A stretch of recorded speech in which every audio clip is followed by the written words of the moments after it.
I'm in Manchester for the video marketing workshop. I get the creative side of video production, but for me, I'm not entirely sure what I should do with those videos after I've made them, where they should be going, what audience I should be aiming at, what's my target market. I chose this course because it was something that I hadn't done before, and it sort of would go hand in hand with the digital media diploma that I did earlier in the year. I do a lot of learning online, but then it's nice to have input from other people and like bounce ideas off each other as well. I've really enjoyed it. I feel a lot more confident about what I should do with my content and my videos once I've created them. A lot of videos that I may have done in the past perhaps haven't engaged the audience in the first kind of 10 seconds.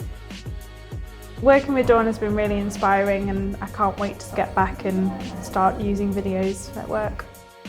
I've learned from Dawn today more about the structure of videos. I didn't really think about how a video was structured.